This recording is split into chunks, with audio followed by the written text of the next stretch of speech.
Ó, aproveitar para gravar um vídeo que eu tava a fim de gravar há bastante tempo, porque assim, se você é aromaterapeuta, você tem que ter história, você tem que ter feito alguma coisinha errada de teste, sabe? Faz parte do rito de iniciação dos aromaterapeutas.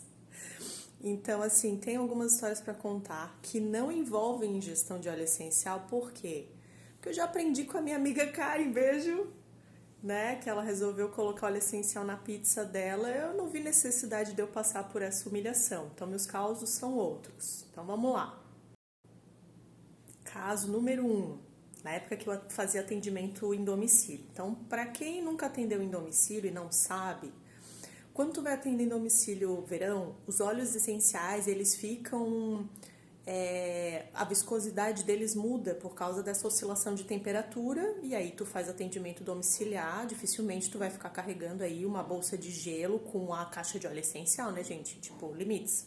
Por mais que tu coloque dentro, às vezes, de um recipiente, como é que se diz?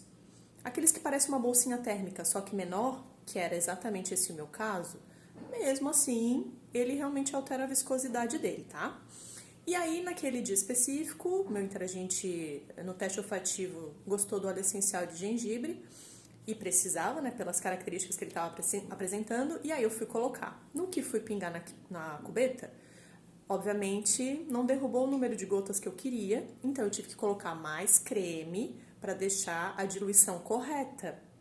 Aí você pensa, tá, e qual é a emoção dessa história? A emoção dessa história é que eu, pessoalmente, não me dou muito bem com óleo essencial de gengibre, tá? Ele não faz parte da minha paleta olfativa.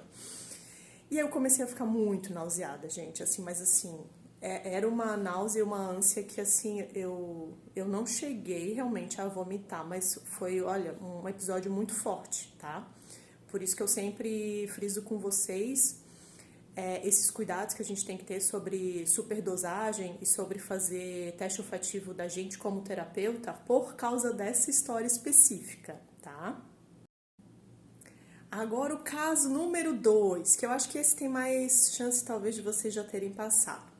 Sabe quando o óleo essencial ele tá no final e aí tu resolve tirar o batoque? Que é aquela válvula, não sei como é que a gente chama, ó, isso aqui, ó, que fica para proteção. Depois, quando ele chega na finaleira, a gente arranca ele com uma faca, tomando cuidado, né, para conseguir fazer a contagem certa das gotas, ou troca por um conta-gotas, que também às vezes acontece, né? Mas o que que eu fiz? Eu juntei vários óleos essenciais que eu tinha, que estavam assim nessa finaleira, e levei para minha casa, né? Então não é um caso de consultório. E fui fazer comigo mesma. Qual foi a minha brilhante ideia? Chegou ali, 31 de dezembro, pensei, ai gente, eu vou fazer uma esfoliação, né, para abrir meus caminhos e tal. E tinha vários óleos essenciais, assim, de especiarias. Então tinha cravo, tinha canela, tinha alecrim. Só óleo poderosão. E aí, como eu falei pra vocês, quando a gente tira o batoque, às vezes a gente perde a noção da dosagem da gota. E aí, sendo óleos essenciais mais fortes, o céu é o limite, né? E aí, o que que eu fiz? Eu misturei esses óleos essenciais com um sal para fazer uma esfoliação e fui pro banheiro da minha casa, eu sozinha. E aí tô eu lá esfoliando, de repente vem, né, aquela bomba aromática quando explode o aroma dos óleos essenciais e que estava em super dosagem, porque como eu falei pra vocês, perde-se o referencial do número de gotas. Gente, a minha pressão começou a subir, a descer, eu comecei a ter tremor, eu comecei a... Sabe quando tu começa a ter calafrio de febre e depois começa a sentir calor? Então, tipo assim, ó, é tudo, tu vai sentindo meio contraditório. Então, tu sente frio e calor, tu sente que a tua pressão vai lá em cima e depois vai lá embaixo. Aí comecei a ter falta de ar, porque o banheiro é um ambiente pequeno, né? Então, eu abri o basculante da janela e ainda bem que a altura dela é suficiente para eu colocar a minha cabeça para fora, porque para quem não me conhece, eu sou alta, né?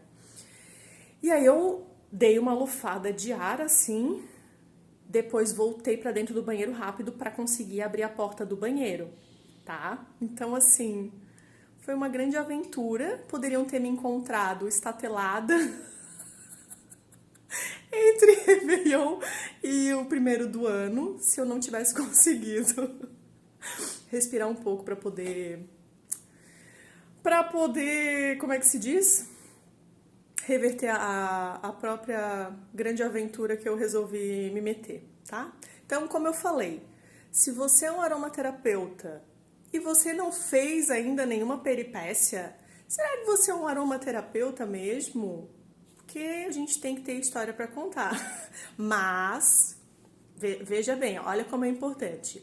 Desde que a gente tenha feito, né, essas doidices com a gente mesmo, foi o meu caso, né? Eu não coloquei em risco ninguém durante os atendimentos, até porque aquela primeira história ali do óleo essencial de gengibre, eu coloquei mais creme para que a quantidade tivesse adequada ao atendimento, tá? Quem tiver histórias aí, ó, escreve aí embaixo que eu também quero rir, porque eu não quero só gerar entretenimento para vocês, eu também quero poder dar umas risadinhas, tá bom? Me conta, beijo.